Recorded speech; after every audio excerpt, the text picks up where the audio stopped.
You're listening to Whoa! Potluck.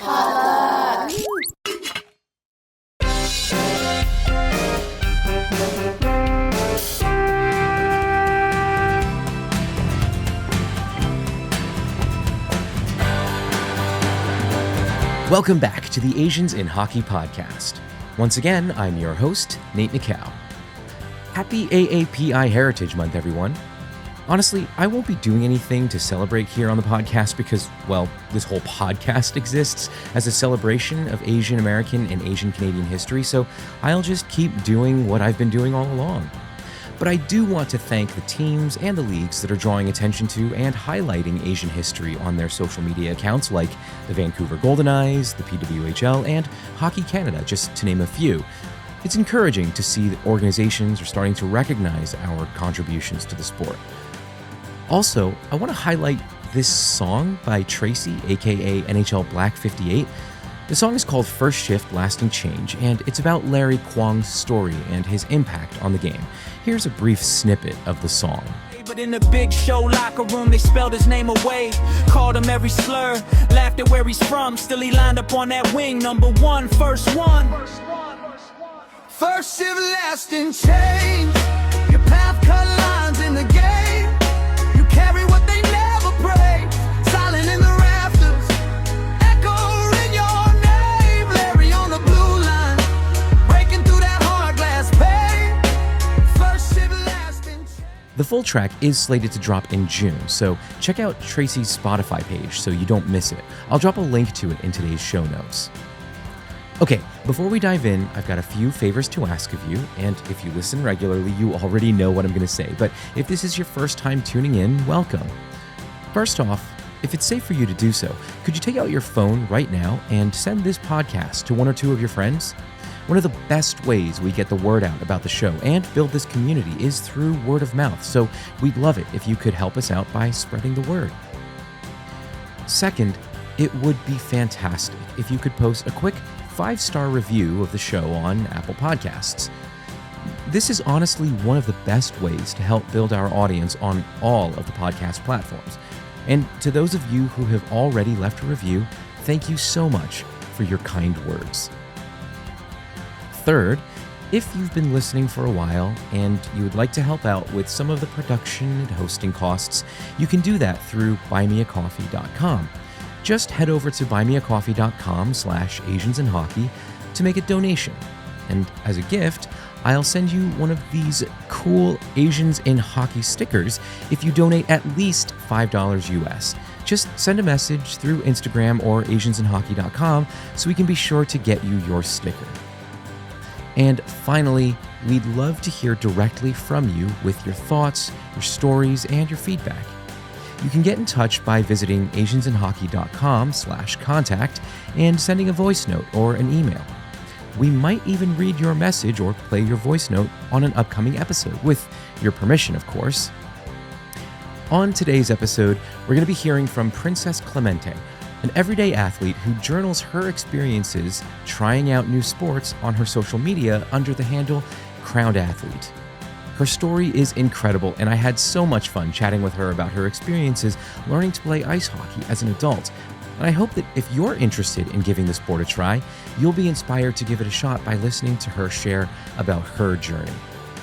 But before we get into it, I do want to talk about all of the incredible playoff hockey action in the NHL and PWHL specifically. So stick around after the break to see how all of our Asian players are doing in the 2026 North American Hockey postseason.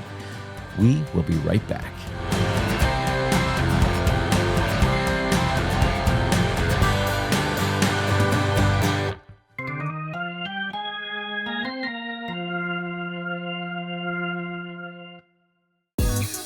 Life gets a little crazy sometimes. Sometimes it's confusing, sometimes it's funny, sometimes it's beautiful, and sometimes it can just piss us off.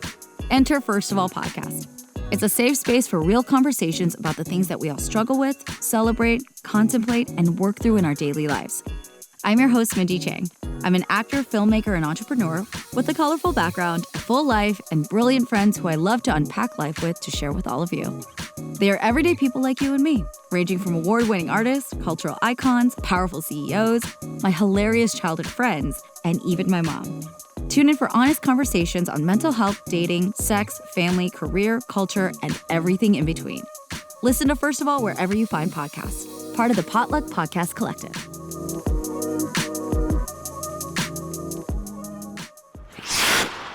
Welcome back. Before we get into any playoff talk, I do want to shout out the most Asian team in the PWHL, the Vancouver Golden Eyes, who were the second team eliminated from playoff contention, but who earned enough post-elimination points to win the first overall draft pick in the 2026 PWHL draft.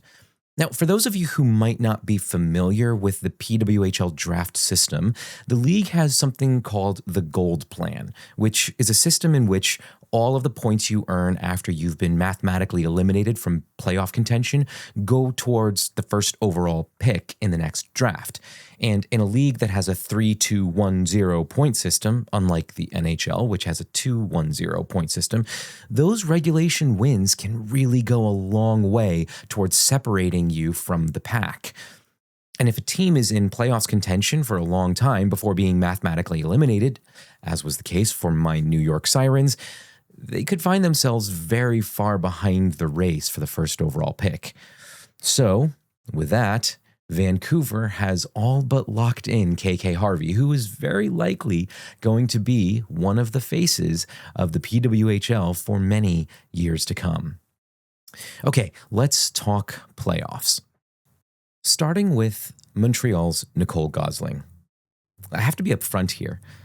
My love for La Vie de Montréal aside, she was the reason I had such a hard time choosing between the Victoire and the Sirens as the PWHL team I'd root for, and she remains one of the primary reasons I stick with the Victoire as my secondary team.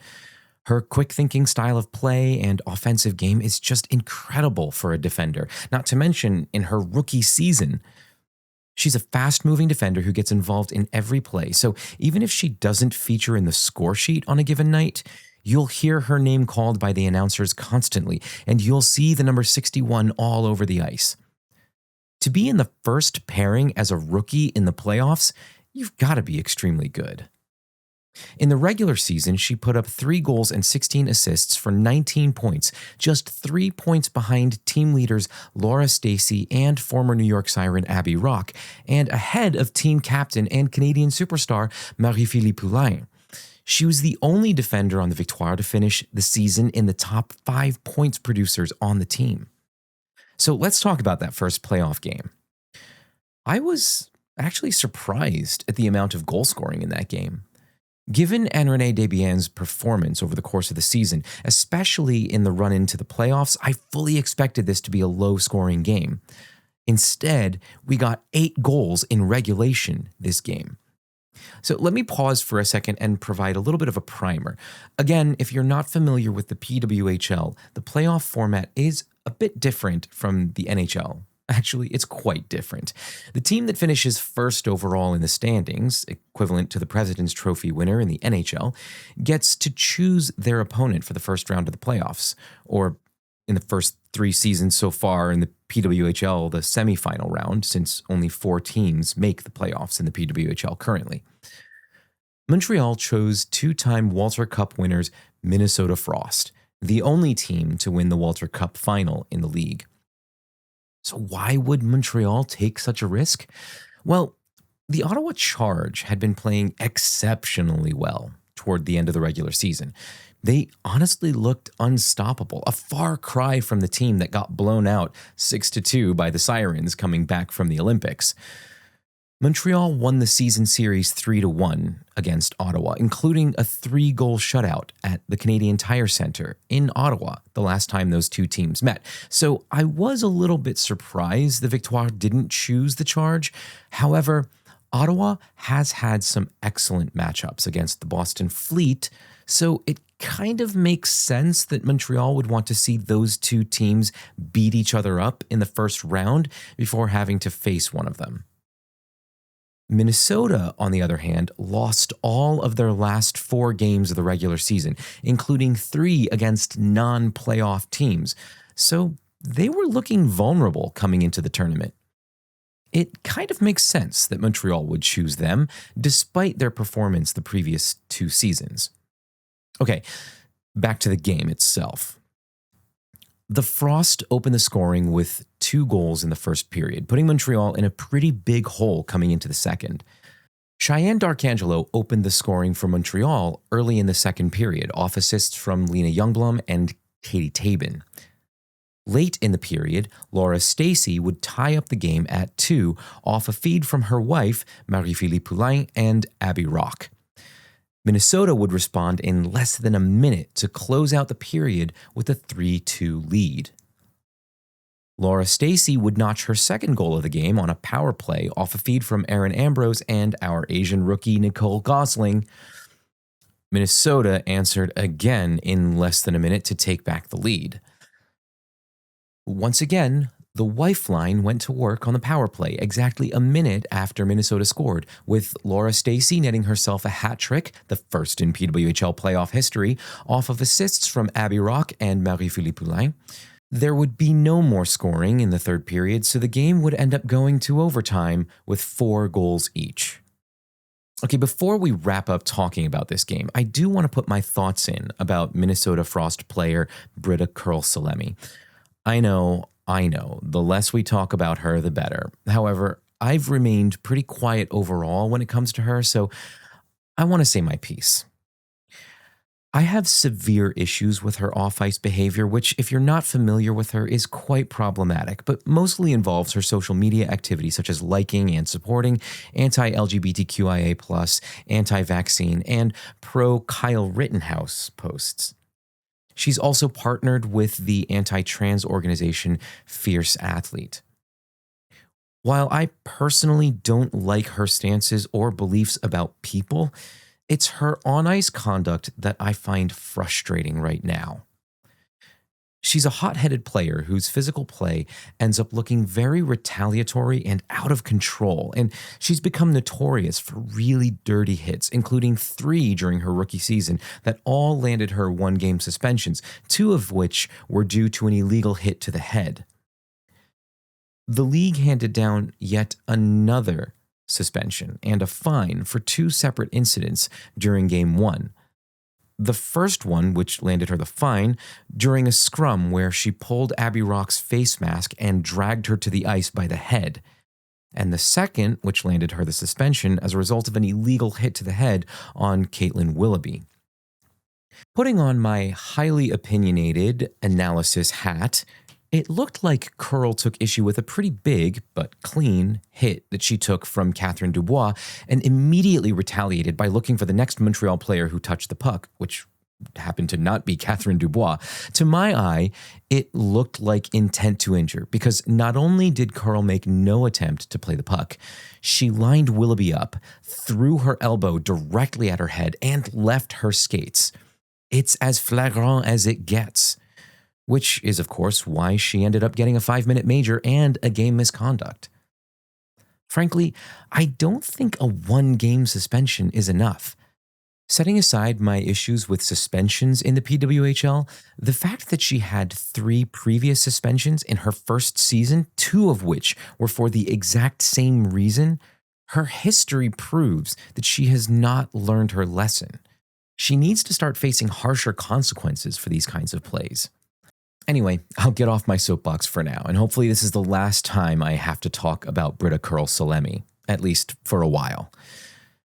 The game ended up going into overtime, which Minnesota ended up winning on a goal from Jinsey Rose, who was recently traded from the New York Sirens for Denisa Krysova.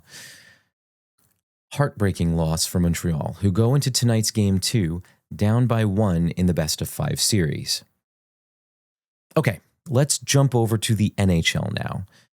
You all know how much I love the Habs, so I will save Nick Suzuki and his team for last. Starting out west with the Utah Mammoth, who had 2 of our guys, Kyler Yamamoto and Dylan Guenther, playing in their first round series against the Vegas Golden Knights. First, let's set the stage a little bit. On paper, Utah going up against Vegas felt like a bit of a coin flip. Both teams were inconsistent down the stretch, but Utah had something going for them heading into the playoffs, a newly formed line that was clicking at exactly the right time. Head coach André Torigny promoted Yamamoto to the second line alongside Gunther and Logan Cooley in late March, a move that has paid massive dividends. That trio became known as the Speed Line, and they were genuinely one of the most exciting forward groups in the entire first round. Dylan Gunther had a monster regular season, his first 40-goal campaign, finishing with 73 points in 79 games, which is a serious leap for a 23-year-old still finding his footing as an NHL star. And he brought that same energy into the playoffs, finishing the series with 4 points, tied for the team lead, and a goal in at least one of the first 2 games. He was dangerous every time he was on the ice, using that lethal shot of his to make life difficult for the Vegas goaltenders all series long. Yamamoto, for his part, was the glue of that line. He finished the series leading the entire team in assists with 3, including 2 helpers in Game 2 alone. That kind of playmaking from a guy who spent most of the season in a bottom 6 role is remarkable, and it's a real testament to how well he fits with Gunther and Cooley. He was feisty and hard to play against, exactly the kind of complementary piece you want on a playoff line. Unfortunately, the Mammoth couldn't quite get it done, losing the series in 6 games, including a tough 5-1 loss in the clincher. It was a really promising run for this young Utah team, and both Gunther and Yamamoto were bright spots throughout. We also had Cody Ceci suiting up for the Los Angeles Kings, who drew the unenviable task of facing the President's Trophy winning Colorado Avalanche in the first round. Spoiler, it did not go well. Colorado swept LA in 4 games, and it wasn't particularly close. Now, Ceci did play in the series. He was in the lineup all 4 games in a depth role. In fact, he was on the ice in Game 1 when Logan O'Connor beat him to extend Colorado's lead. One of those moments that kind of sums up how the entire series went for the Kings. He didn't record a point in the 4 games, which really isn't a shock. His regular season in LA was quiet on the score sheet, a goal and 5 assists in a bottom 4 role. And when your team is getting swept, the stat line for your depth guys isn't going to be pretty. But to be fair to Ceci, being a shutdown defender, he was never brought in to put up points. He does his work in his own zone, and at 32 years old, with nearly 900 NHL games under his belt, his value is in experience and reliability. It just wasn't enough to make a dent against a Colorado team that looked absolutely dominant in the first round. Now, over in the East, Jordan Spence and the Ottawa Senators had a rough go of it in their first-round matchup against the Carolina Hurricanes. Ottawa was swept, rather, 4-0. The Hurricanes were just the better team and made it look pretty easy throughout the series. Spence had a solid regular season for the Senators, his first full year in Ottawa after being traded from Los Angeles last summer, and was a key part of the defense corps that dealt with an absolute mountain of injuries throughout the year. The playoffs, though, were a tough test. Against a Carolina team that was arguably the best defensive unit in the Eastern Conference, it was hard for Ottawa's defenders to generate much of anything. Spence didn't record a point in the 4 games, and with the Hurricanes controlling so much of the ice in every game, there just wasn't a lot of room for Ottawa's blue line to contribute offensively. That said, I don't want to be too hard on him. The Senators weren't expected to win that series, and just making the playoffs for the second year in a row is a real sign of progress for this franchise. Spence is still only 25, and as Ottawa continues to build, he's going to be a big part of what they're doing on that blue line. All right, let's talk about the guy I know a lot of you have been waiting for, Jason Robertson of the Dallas Stars. Now, if you're a regular listener, you know I don't go out of my way to hide the fact that I think Jason Robertson is one of the most talented players in the entire NHL, and this season was another reminder of why. 45 goals, 51 assists, 96 points in 82 games. He played every single game, which is worth noting since he dealt with a foot injury that required surgery in the offseason and cost him most of training camp. He was also a monster on the power play, with 41 of his 96 points coming with the player advantage on what was the second-ranked power play in the entire league. That's elite production, especially from a guy who had to claw his way back to full strength in the early part of the season. And That was proven. He started October a little sluggishly, understandably, given the foot surgery. But once he got rolling, he did not stop. His January alone was 21 points in 15 games. His March was 16 points in 16 games. He finished the season on an absolute tear with a 4-game goal and point streak headed into the playoffs that had Stars fans feeling cautiously optimistic about their chances. And then came the injury. In the final game of the regular season in Nashville, Robertson took a hit that left him listed as week to week. And heading into the first round series against the Minnesota Wild, the question wasn't whether the Stars could win, it was whether their best player would even be on the ice for Game 1. Well, he was. And he was spectacular. Robertson scored in 5 consecutive games to open the series. 5 goals, 3 assists, 8 points. He was averaging more than 23 minutes a night and was, without question, the best player in the series. In fact, he was so good that it's genuinely hard to understand how Dallas still lost in 6 games. But the cold reality is that Robertson was essentially fighting this series by himself.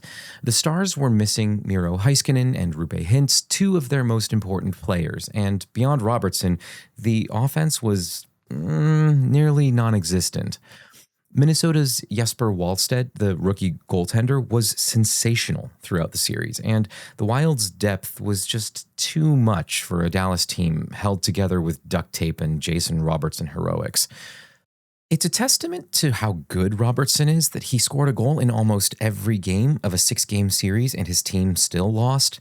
That's not on him. That's genuinely one of the most impressive individual playoff performances from a player on an eliminated team that I can remember in recent years. Now, here's the elephant in the room that I'd be remiss not to mention. Robertson is a restricted free agent this summer.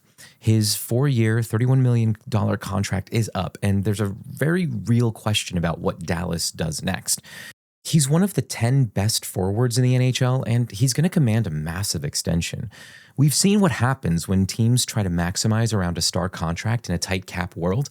The speculation about whether Dallas moves him for assets instead of re-signing him is very real, especially after already making the massive bet on Mikko Rantanen.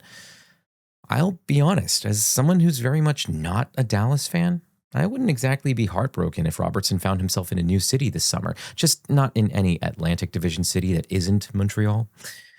He's one of the best Filipino players to ever hit the ice in this league. He's only 26 years old, and frankly, he deserves to be on a team that can actually build around him properly.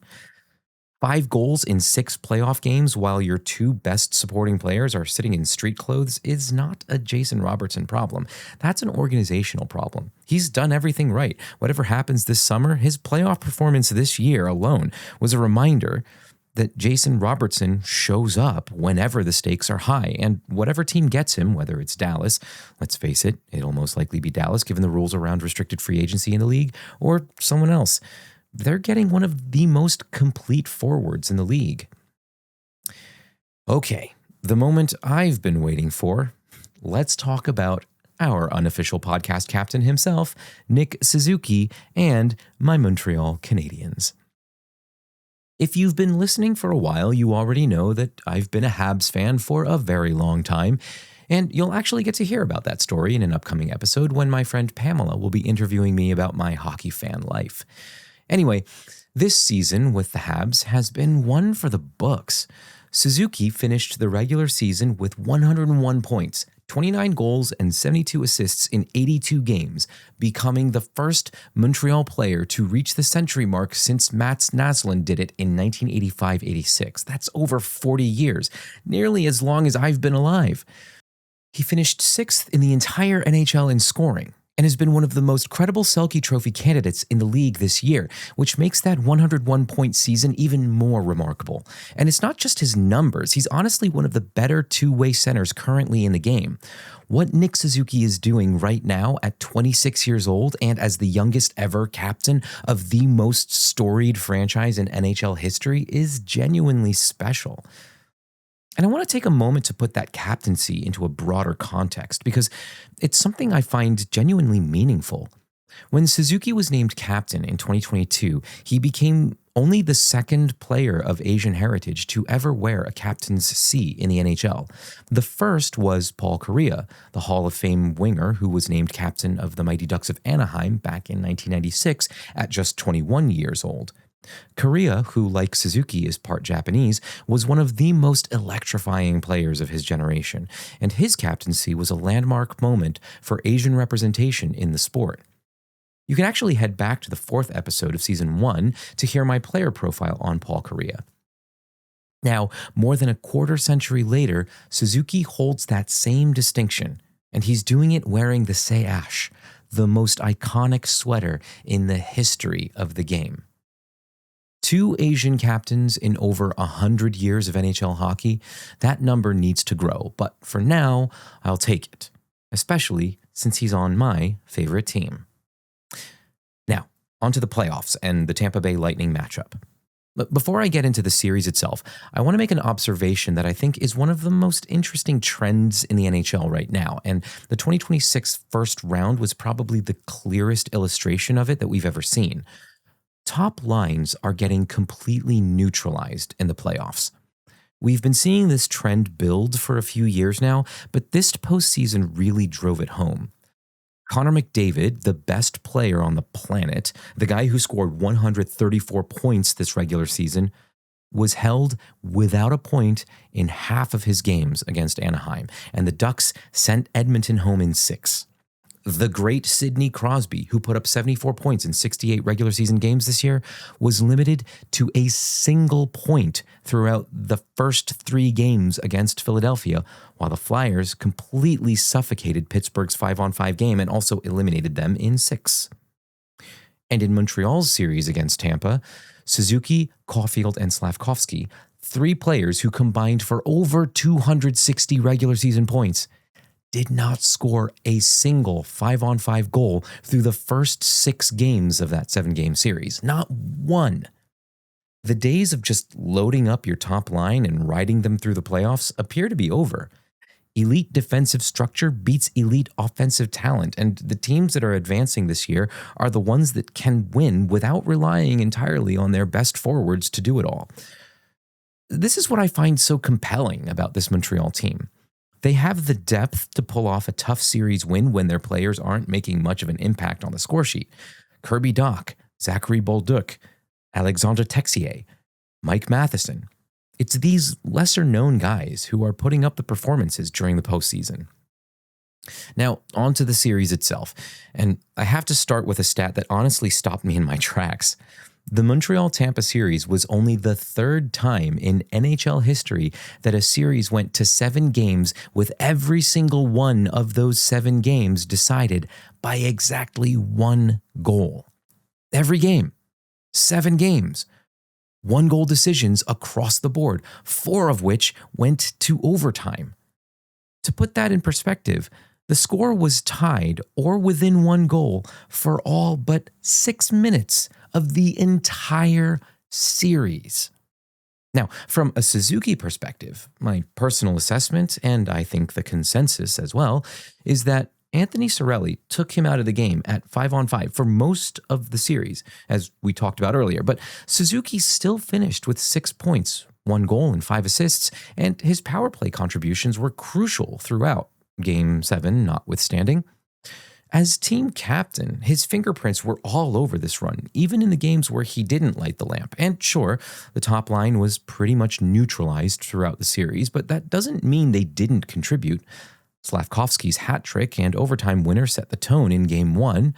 Lane Hutson's OT one-timer goal through traffic in Game 3 was a series turning point. And Jakub Dobeš, the 24-year-old rookie in net, honestly, I don't even have the words.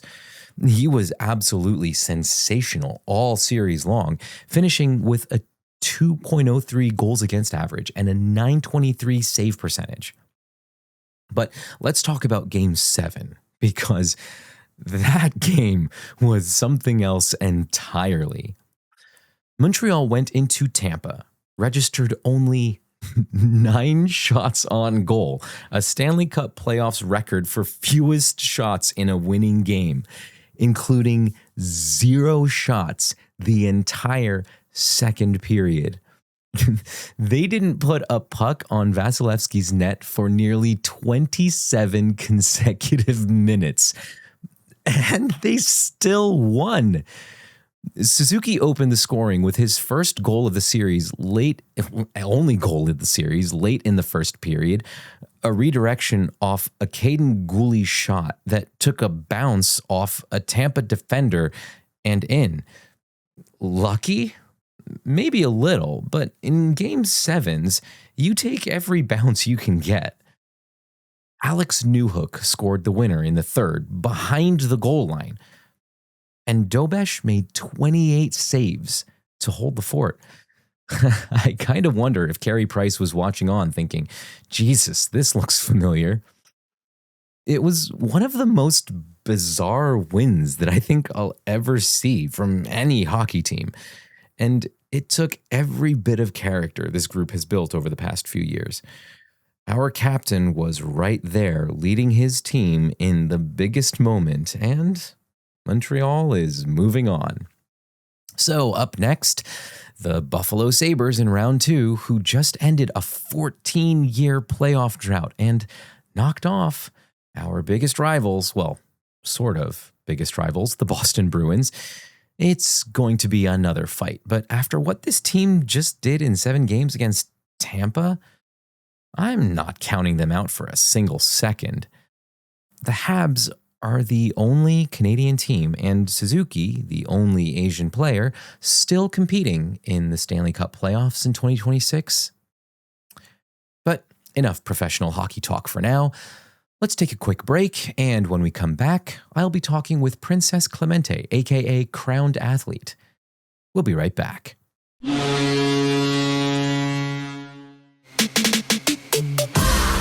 Hi, I'm Charlene Kay. I'm a musician, songwriter, and guitarist. Growing up, I loved music. Whether it was pop, acoustic, emo, I ate it all up. But as a Chinese American kid living in Scottsdale, Arizona, I also felt isolated, never really seeing artists who looked like me or shared my experiences. So, after years of performing on stages all over the world, I wanted to create a space to highlight the amazing Asian musicians who I knew were out there, just not always getting played on the radio. That's why I started Golden Hour, a podcast where Asian singers, songwriters, instrumentalists, and music producers share their personal stories, and it's a space for you to discover your new favorite artist. Listen to Golden Hour with me, Charlene Kay, wherever you get your podcasts. Part of the Potluck Podcast Collective. Welcome back to the show. I'm joined today by Princess Clemente, also known as Crowned Athlete on Instagram, who is an everyday athlete and content creator sharing what it's like to learn new sports as an adult. Princess, thank you so much for hanging out with me today and for joining us on the Asians in Hockey podcast. Welcome. Absolutely. Thank you for having me, Nate. Yeah, absolutely. So to start off, let's hear a little bit about your origin story and how you got this whole thing started with Crowned Athlete and learning new sports as an adult, and then lead us into your journey into hockey. What first drew you to the sport and what made you decide to start learning this sport as an adult? Yeah, so I actually knew nothing about hockey until about 3 years ago. I was doing kind of like a word of the year, and the word of that year was play. And so I was actually going into my local rec centers, joining some drop-ins for volleyball. Haven't tried basketball yet. Did some badminton drop-ins just to have fun and play. Mm-hmm. And then I actually saw on the schedule ball hockey, and I was like, wait, what is this? And so I remember going there that day. I knew nothing about ball hockey, didn't have a stick. And I went to the drop-in, and I was kind of just seeing who would come until they also, folks started coming in with their gear. And I saw a couple other women there too. And so I was like, okay, wait, so let me go ahead and join them and ask how I could join and get started. And luckily they had gear. They were so welcoming. They showed me all of the the rules. I did break a lot of them, especially the being offsides. That took a while for me to learn, but I just fell in love with it.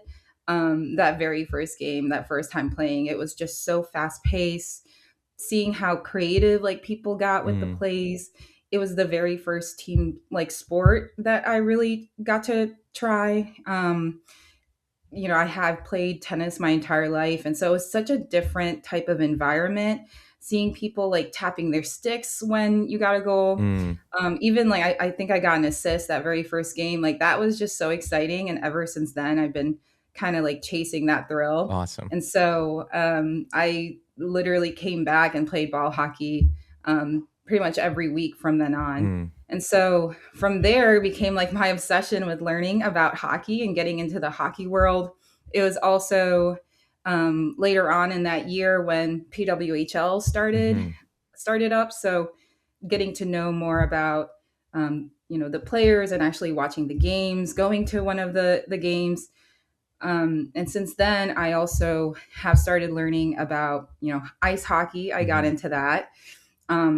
And then for a bit, I was like, okay, let me also just try roller hockey as well, because I was seeing a ton of folks doing that. And we have quite a good like hockey community out in this area. So I felt like pretty easy to kind of learn about those programs that get started there. Nice. And actually, fun fact, I recently just tried an underwater hockey drop-in. Completely different, but super exciting and a little scary, but Underwater again, back with my hockey. obsession with hockey. Oh my God. I've honestly never heard of this before. And now I think it's going to be time for me to look this up and learn a bit more myself. That sounds so fascinating. Yeah. So you do share a lot of your journey online under the Instagram handle Crowned Athlete. What inspired you to start documenting your experience learning new sports online? Yeah, so I think there was a moment in time where, I mentioned that I played tennis my whole life. I was a retired college athlete, at that point. And so I was playing recreationally, and there was that missing piece of wanting to go back into what it felt like to be an athlete for me. And so I had a friend actually reach out to me about joining a triathlon. And that was such a profound experience for me, because it really made me reflect on how I saw myself now that I was no longer a college athlete. And I realized in that process that I had always been this perfectionist. And so that had stopped me from doing things that, I didn't think I could do, because if I didn't get something right the first time, I was just like deflated, no confidence, didn't want to, continue on that. And so this really focused my energy on how I could enjoy the learning process in a different way. And so part of that was documenting my progress and also encouraging other people who may have this belief that they needed to be good enough, they need to be strong enough, athletic enough, whatever that self-limiting belief was, to realize that, yes, like you aren't enough. If this is something you want to do, you can get started. One of the things I mentioned that it was such a profound experience, that triathlon, I was repeating over and over, like all throughout the race, like, you are brave, you are strong, you are beautiful. And that helped push me through the race. And I just want others to kind of feel that same inner strength and confidence that I felt, because it was just so powerful. And so it's that type of, that self-talk that I bring with me now when I'm trying to learn new sports as well. That's so powerful. And that's tough too. I mean, as an Asian, that kind of messaging is just not really in our vernacular. A lot of East Asian and Southeast Asian cultures, especially in the diaspora too, when we move into other countries, we tend to have a lot of self-doubt and sort of that shame culture comes with us pretty strongly. So to have that messaging constantly implanted, or to implant that messaging into your own brain, is so crucial, I think. I know it's not something that I am very good at all, something that I'm still trying to work on in myself, but that's really encouraging and empowering to hear. Thank you for sharing. So let's talk about learning hockey as an adult. I can relate a little bit. Like I've said in past episodes, I played only one season as a kid. I think it was in U11 or U12 hockey as a kid, and that was it. And then I didn't pick it back up until I was coming up on my 30th birthday, and I'm like, I want to do this again. Now it's my choice, and then the experience of relearning a lot of those skills. I mean, luckily I had kept on skating, but stick handling, shooting, passing, all of that I didn't remember how to do. Checking, none of it. I actually didn't even play in a league that checking was allowed. At my age, I don't think checking was allowed anywhere. So it was all pretty new to me. But what has your experience been like so far as you've learned this sport that, quite frankly, has a lot of skills that many other sports don't have? So what has it been like for you? Humbling. That's the first word I can think of. It has been humbling. Skating is, I think, the hardest thing, the most challenging thing that I've ever had to do. Almost like more so than that triathlon. I did not like swimming all that much, but skating is just so hard, and the pros are just so amazing to watch and learn from.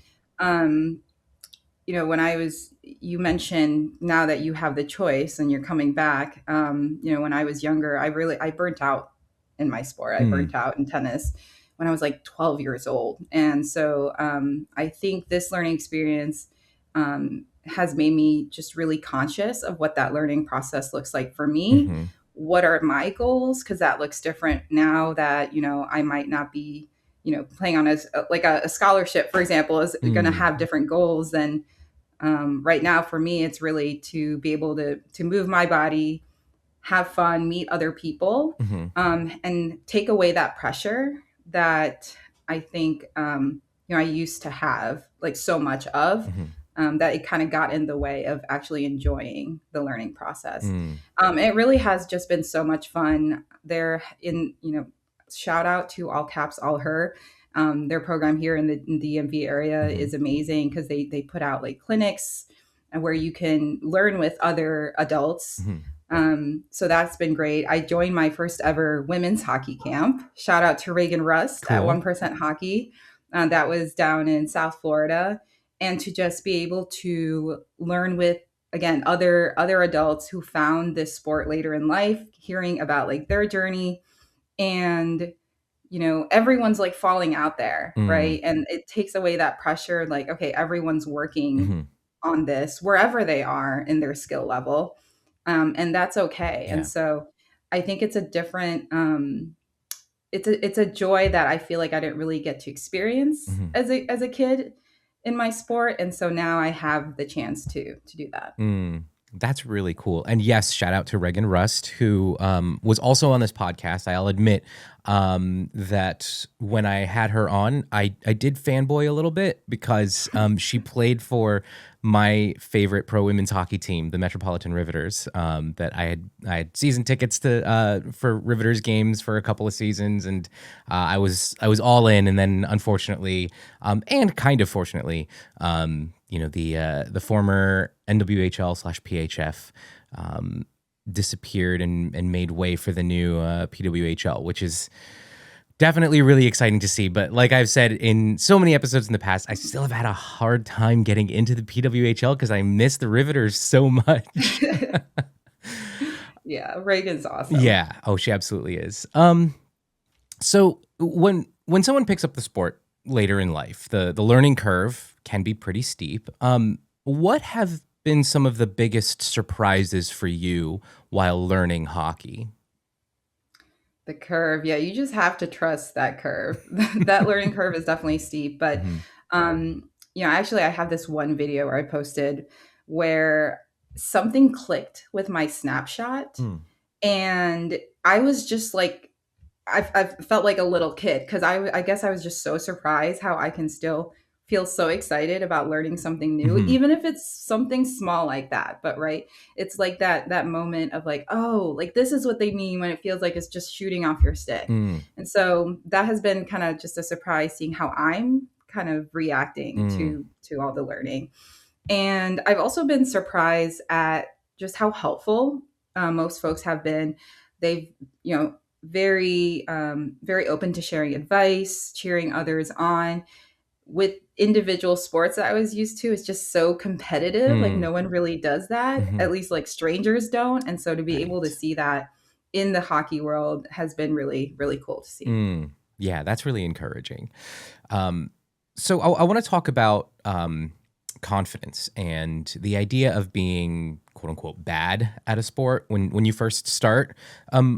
You've alluded a little bit to this already, but I kind of want to ask a little more pointedly. What are some of your thoughts on embracing that stage of learning where you're just terrible at something and it looks a little bit embarrassing, but at the same time, that's something you have to go through? Yeah, it's definitely is something you have to go through, and I really am fully embracing that.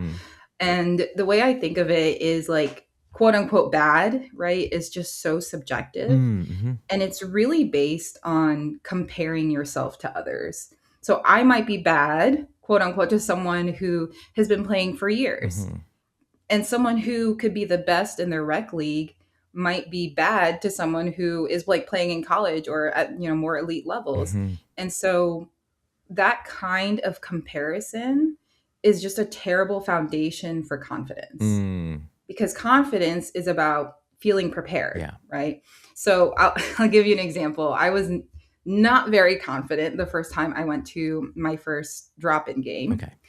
I remember I got there late, and so I was like already kind of rushing with the gear, and even that, like I'm like still forgetting what gear and what order I need to put it in. So again, not feeling prepared. And then I get to the rink and I'm like, how do I get to the bench? Like I did not, because they were already playing. Oh, okay. And I was like, so I was trying to go around the rink and there was like cement, and I'm like, I can't put my skates on here. And then until one of the guys like called me over and was like, you got to go through the gate. So I had to like go through and skate through like the game when, when the path was clear. So getting the bench, again, not feeling very confident. Now I'm like, how do I get off the bench? Everyone's just jumping off of it. Like, I don't think I have the skills to jump off. And I saw that people were going through, getting onto the bench with one of the doors.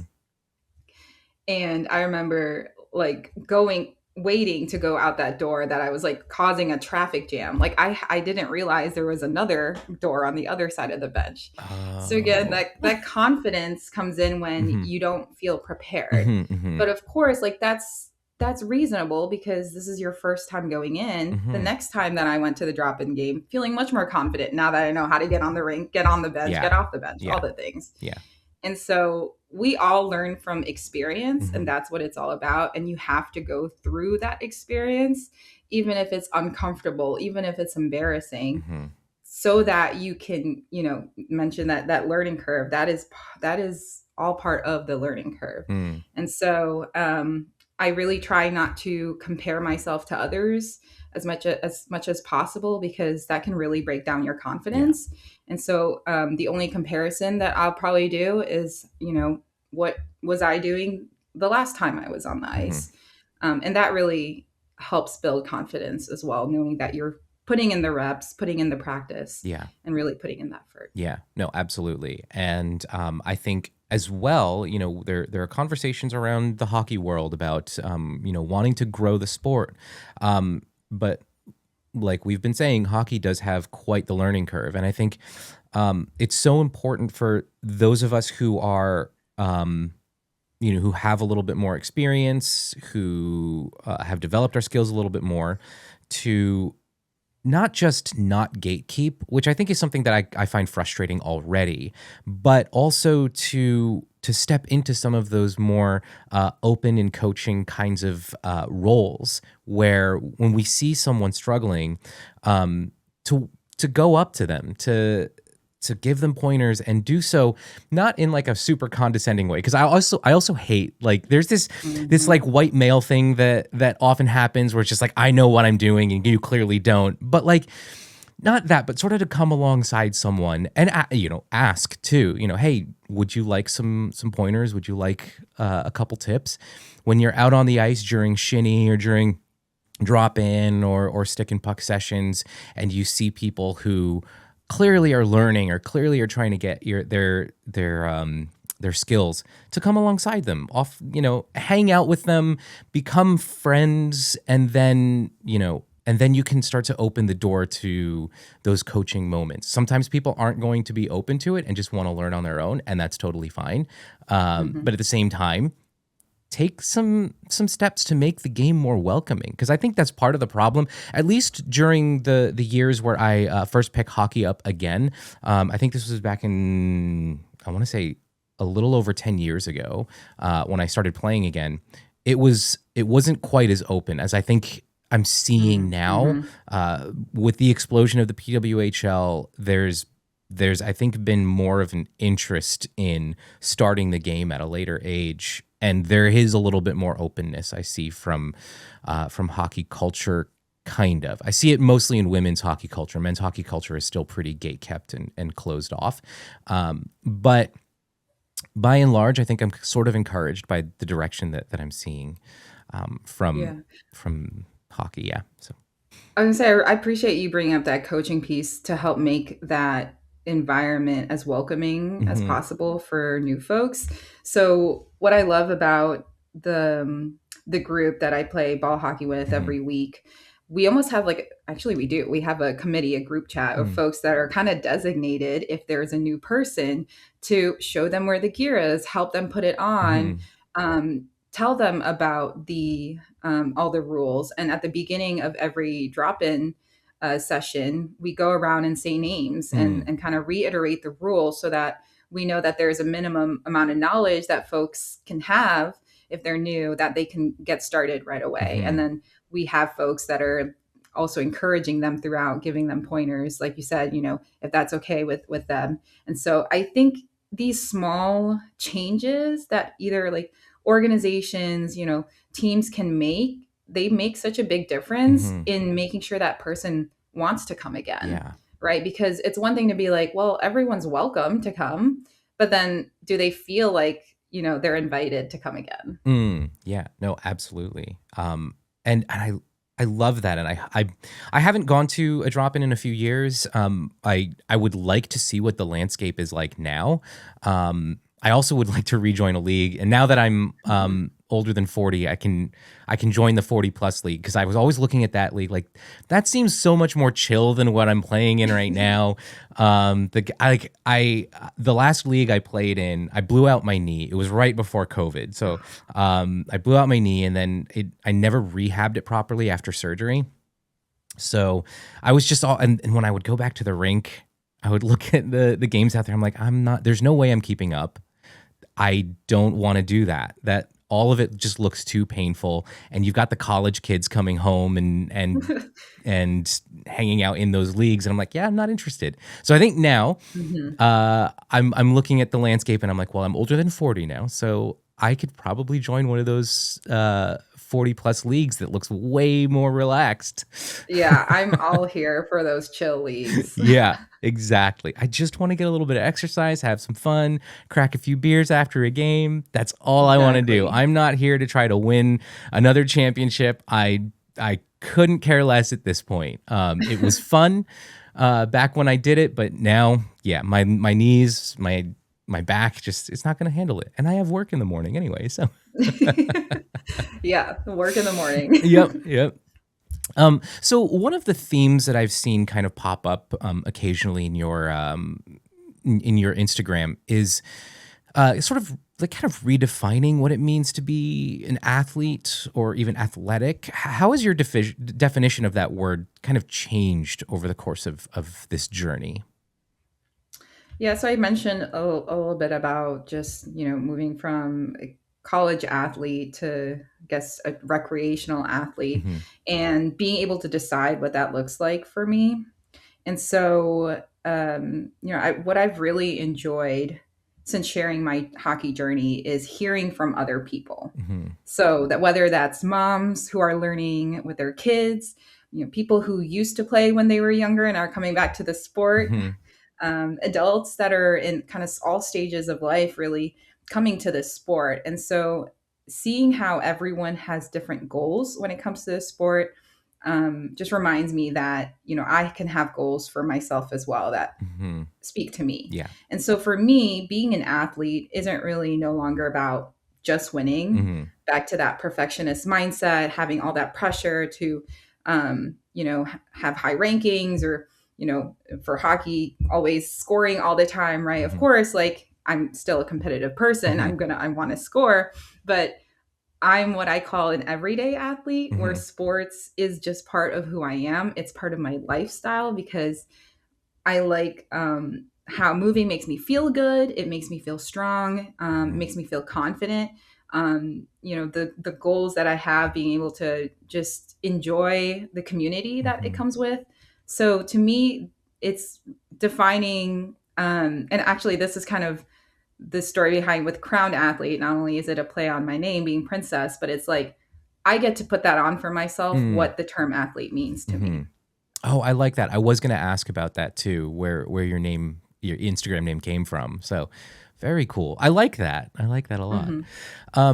So I'd actually like to talk a bit about access and belonging in sports. So what I know that we've sort of talked around this already, but to ask it a little bit more pointedly, what has it been like entering hockey spaces as an adult beginner? I mean, it's definitely easy to be nervous, to feel awkward, but I would say it actually depends on what that space looks like. So, for example, you could be the only adult at like a public skate with pads on, right? I've definitely done that, and it could feel awkward. That's fine. You kind of work through that. You could be the only woman at a drop-in game with all men, for example, and that can feel a little bit more intimidating. And sometimes just that dynamic with men that I've experienced either isn't as friendly or supportive than what I've seen at some women's games or clinics. But again, that's something that it's like you go there and then you can still try to focus on what your goals are, right? So then it might be an instance where I'm the only person of color at a women's clinic. And that's a different experience as well, where I'm there and I'm like, man, I wish there were just more girls and women of color who are playing this sport, who are also here right now. And so when I think about what access and belonging looks like in hockey, I think that means that it just needs to be easier to join the sport, to find out about the sport, first of all, whether that's, getting the gear, like understanding sizes, sticks, like all of that was really overwhelming for me as a beginner. All of the gear that I got was used to begin with. And I'm also not even just talking about like the cost, right? Because that's a barrier. But then also knowing about ways to get involved. So whether that's the Learn to Plays or there's clinics, if folks aren't reaching out to the communities that are not represented, then that becomes a barrier. So really, until people feel like they are not only invited to join the game, but they have the means to do it, the supportive and welcoming environment to keep them in it. We hear that slogan, hockey is for everyone, but there's a caveat there. Hockey is for everyone when right, it feels like that for everyone. Right. And so I really just want to applaud, organizations and individuals that are doing this work. I had the pleasure of privilege really, of meeting Karen Oda O'Brien in Florida, who's done amazing work there to grow women's hockey in that state. And then here in the DMV, we have DMV Women's Hockey. They just had a Give Hockey a Try Day. And we had like volunteers, and then it's free, or I don't know, it's a small fee for folks to come and give hockey a try. And, after that, like folks are like, yeah, I'd love to do more of this. I know Ball Hockey Boot Camp, who's led by Ashley Muzan in Tennessee, I believe. they're doing an all women of color team for an cool. upcoming North Americans tournament, which I'll be on. So Nice. I'm really excited for that. But it kind of goes to that that idea of like representation, and that contributes to belonging too. So really excited for that. And so seeing people in spaces where they feel safe, they feel included. I think if the hockey world wants to see the sport grow, that's like the bare minimum that needs to happen. Yeah. I think there are a lot of different areas of areas of attack, quote unquote. I've talked a lot about expanding youth hockey, right, on the show, because it's sort of the world I came from. I was coaching for a number of years, and the environments I've coached in, I've spent a year coaching in sort of a traditional hockey environment, and that's rough. It's not. I don't find that personally very fulfilling or fun. And then I spent a whole bunch of years coaching with an organization called Hockey in New Jersey that provides hockey for free to kids in specific cities, Newark being the main one. And that has been incredibly fulfilling. Lots of kids of color come out to play, to try the sport, and then stick with it, and they become a part of the program long term. And it's gotten a lot of buy-in over the years from the community. It's gotten buy-in from the Devils and Devils Youth. So that's been really cool to see. And that's something that I'm very familiar with. But the expansion of hockey at the adult level as well. I was speaking with Yula Itamoto, who's the board president of the NCWHL, and she's talked about organizing their Give Hockey a Try Day out in the Bay Area, and it's such a cool idea to be able to expand this sport so that more adults can see themselves in it, can give it a shot to see if they like it, and then that's one opportunity to really grow the sport too, to get adults on board, and then. I think also at the visibility level, at the pro level too, right?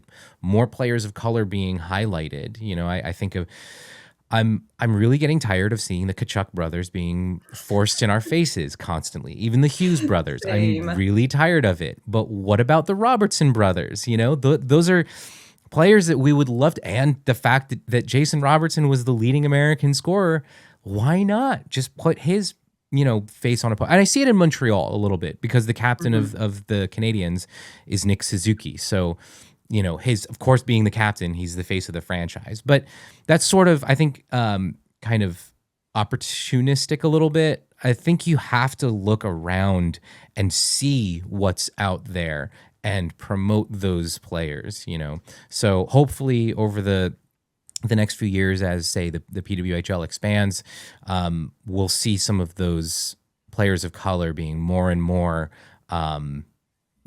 promoted and placed on posters and ads, billboards, etc.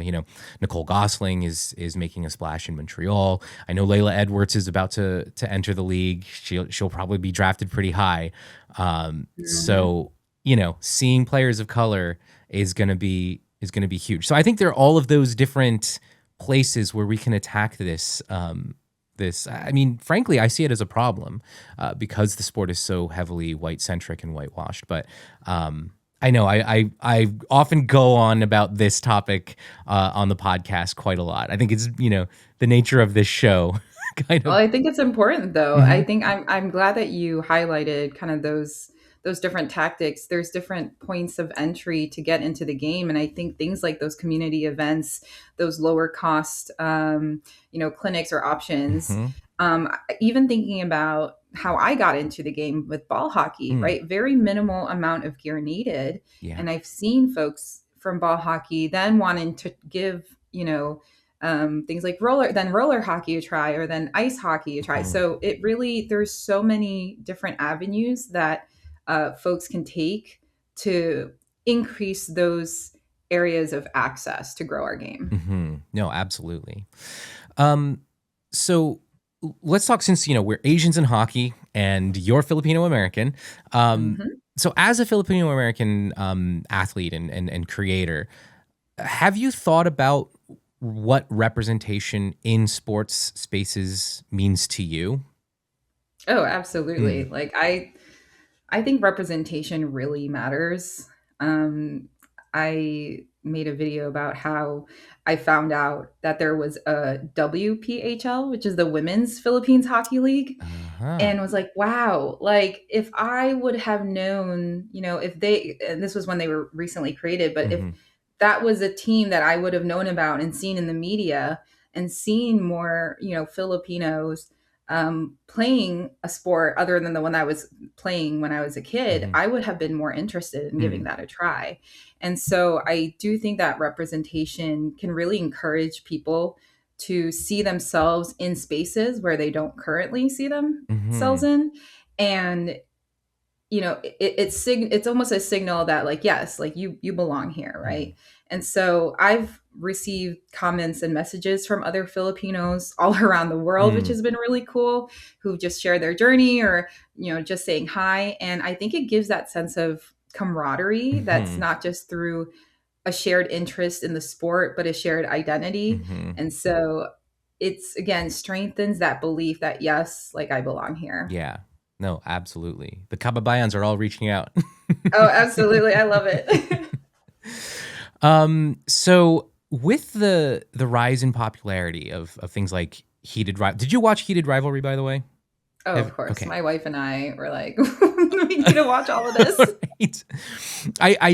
I'll confess, and I said it on the podcast before. The first couple of episodes, I was not getting it. I was like, well, I'm annoyed. I'm annoyed by these characters' interactions, and maybe because I'm not like super familiar with like man love gay media, Mhm. so like the landscape was a little bit new to me, but I was really annoyed by their relationship early on. But I think by the time you get to that fourth episode, the third episode I think was a break from Shane and Ilya, and Mhm. that third episode I was like, I really like this. I like where this one's going. I like the whole the little meet cute in the smoothie shop and all of that. And I'm like, I'd rather follow these characters. They're a lot more interesting than Shane and Ilya.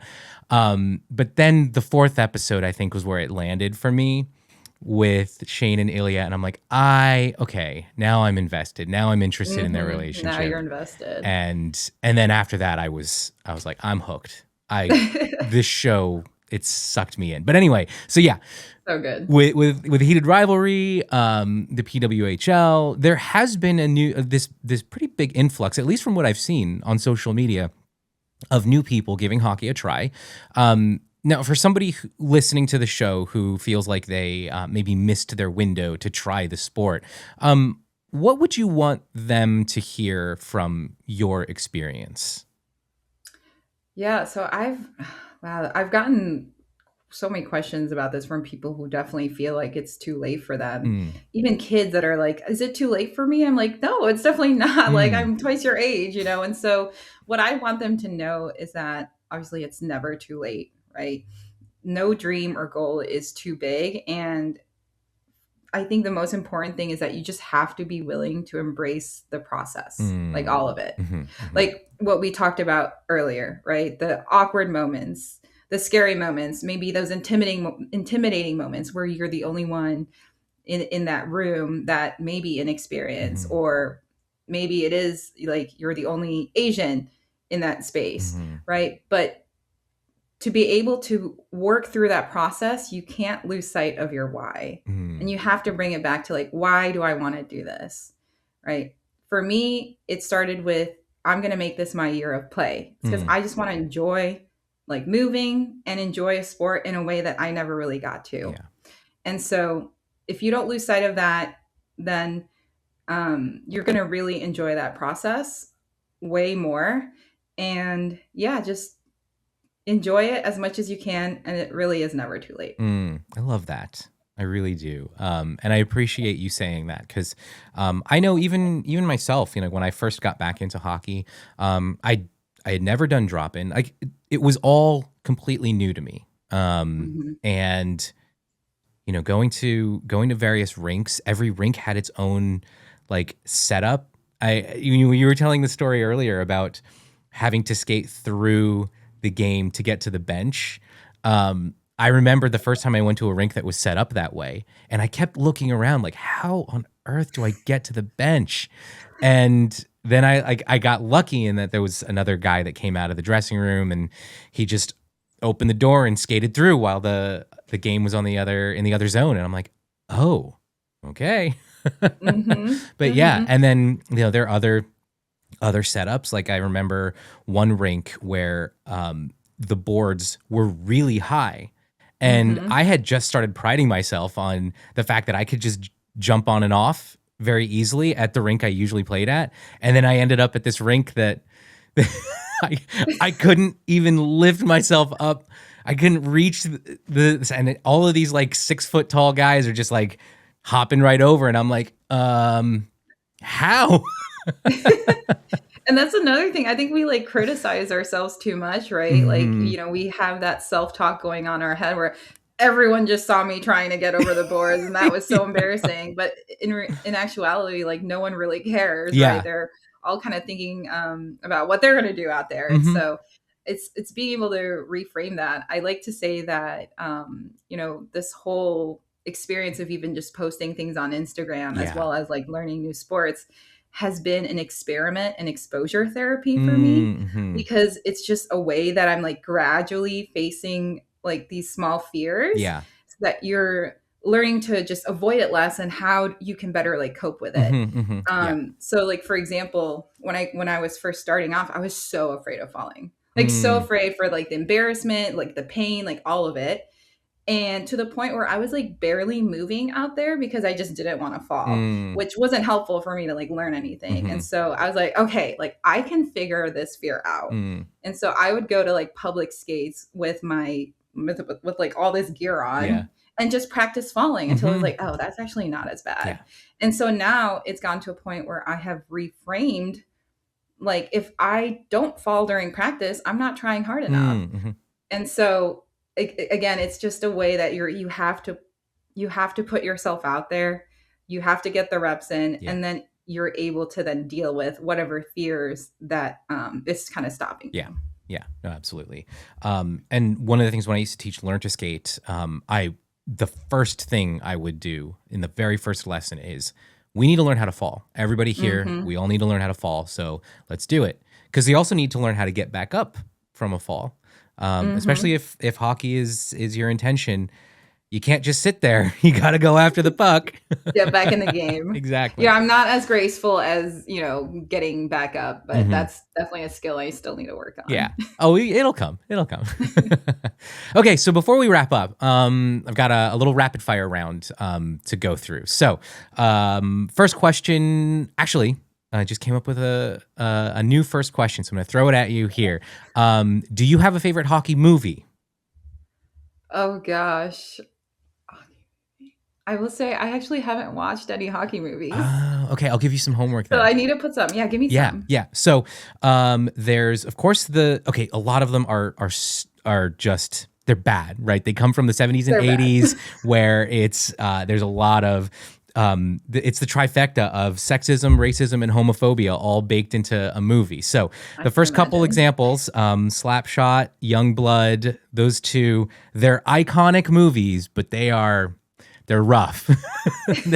they're rough watches. When you head into the 90s with like the Mighty Ducks, because it's a kids movie, that kind of softens that quite a bit. But the hockey's awful in the Mighty Ducks. It's so many outlandish things happening, and you're just like, how is a ref not blowing this down? Why is this happening? What, so that when I read great editing, that's how it's happening. When I watch the Mighty Ducks now, I'm just like, you can't just take your helmet off in the middle of a game. But yeah, I'll definitely have to add some to my list. We have some friends that will like do cringe watch kind of shows on movies like that. So there you go. Sounds like that's actually a good. I should reframe some of that because I forced my wife to sit down and watch Youngblood last night. The 1986 movie, and I should have said, "Hey, we're gonna cringe watch a movie together." So next time I do something like that, I'm gonna frame it as it's cringe watch movie night. There you go. And then I'll send you a longer list on in an email. Awesome. Okay, so what has been the hardest skill in hockey for you to learn? Backwards crossovers. Oh, yes, of course. I don't know. They're so hard. I think, well, I wouldn't be able to give you tips over a video call, but maybe at some point, you're not too far away in Maryland. Maybe at some point we'll share the ice, and and I can work on that with you too. Okay, favorite piece of hockey gear? Shoulder pads. I feel like it just completes everything, and Okay. you just like feel so tough with them on. I love them. That's so funny because that's like my least favorite. Whenever I go to shinny, I that's like the thing I see if I can get away with getting on the ice without shoulder pads on. I mean, I don't like when I can't put my like jersey over it, but Right. and you're like the only one in the locker room, and you're like, can anyone help me? Yeah, which is fine. Honestly, ask your teammates for help or ask anybody in the dressing room for help. Exactly.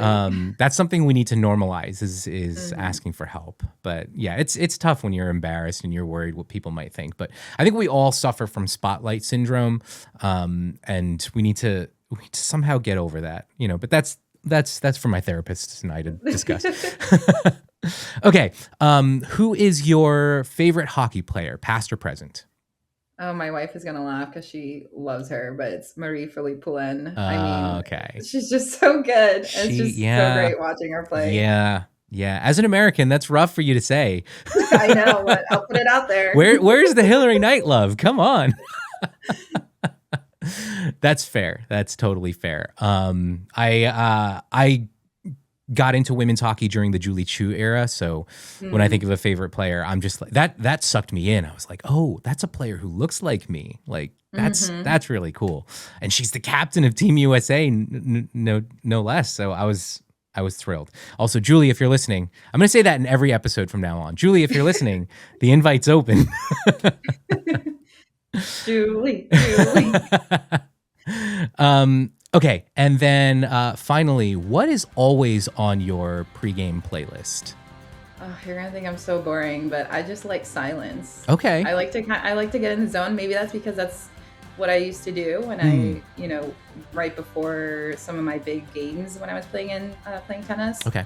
But yeah, it's that routine of like just getting in my head and just being, well, not too much in my head, but you know, getting focused. So. Gotcha.